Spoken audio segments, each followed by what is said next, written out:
બોલો. હવામાન ખાતાની આગાહી છેલ્લા 10 વર્ષથી જે રીતે આવે છે એના પ્રમાણે અંબાલાલ કાકાની જે આગાહી આવે ને એના હિસાબે અમે વાવણી બી કરીએ છીએ.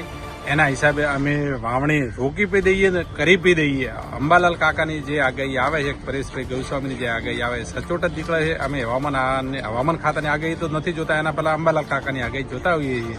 બાકી અમે અંબાલાલની આ આગાહીઓ જે આવે સચોટ માનીએ છીએ, એના ઉપર અમને પૂરતો ભરોસો છે.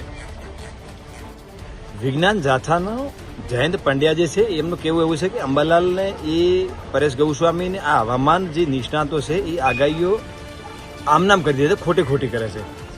હવે વિજ્ઞાન જાથો શું છે એમાં ખેડૂતોને લાંબી ખબર નથી પડતી, પરંતુ અંબાલાલ કાકા અને પરેશ ગૌસ્વામી જેવા અનેક ગુજરાતની અંદર જે આગાહીઓ કરે છે એ ખૂબ સાચી ને સચોટ છે.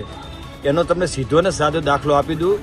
એ કારણ કે અમે છેલ્લા 10 વર્ષથી અને છેલ્લા 5 વર્ષથી તો જે હવામાન ખાતું છે એનો અમે ક્યારેય વિડીયો નહીં જોતા કે એની માહિતી અમે નથી રાખતા. ખેડૂતો અંબાલાલ કાકા અને પરેશ ગૌસ્વામી જ્યારે બોલે છે ત્યારે અમે સાંભળીએ છીએ ને એના એ આગાહીના લીધે, એ તારીખને એ સમયના લીધે અમે ખેતીની અંદર વાવેતર કરવાનું હોય કે હાર્વેસ્ટિંગ કરવાનું હોય કે થ્રેસર બુક કટિંગ કરવાનું હોય, કાપણી કરવાની હોય, તો સંપૂર્ણ એમના ભરોસે અમે 5 વર્ષથી ખેતી કરીએ છીએ. હજુ સુધી અમારે એ પાક ક્યારેય પલળ્યો નથી.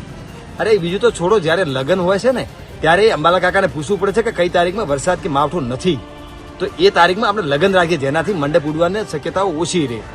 તો એ અમે પૂછવા માંડ્યા છીએ. અને એને કે તમે કોઈ ખોટા છે ને 10 વર્ષથી પેલું આવેલું છે ને, એ કહે છે કે બંગાળની ખાડીમાં સિસ્ટમ ઉપડી છે 3 દિવસમાં ગુજરાતમાં આ વિસ્તારમાં વરસાદ થાય છે. એમાં પુરાવાની ક્યાં જરૂર આવે છે? બધી વાતમાં હિરેન પંડ્યા જે છે એમને કહી દઉં કે બધી વાતના પુરાવા ના હોય, દરેક વાતની મશીનરી ના હોય, મા બાપના આશીર્વાદ હોય, એનો કોઈ સર્ટિફિકેટ ના હોય, એ અંતર આત્માથી મળતું હોય ને એ ઉપરવાળા ભગવાન તરીકે બધું થતું હોય. એના તમે કોઈ કેમેરા લઈને ઉભા રહેશો તો એની અંદર કોઈ રેકોર્ડ ના થાય. એટલે દરેક વાતના પુરાવા ના મળે. જ્યાં આગળ આસ્થા હોય છે, જ્યાં આગળ જ્ઞાન હોય છે, એ પૂર્વજોનું જ્ઞાન છે.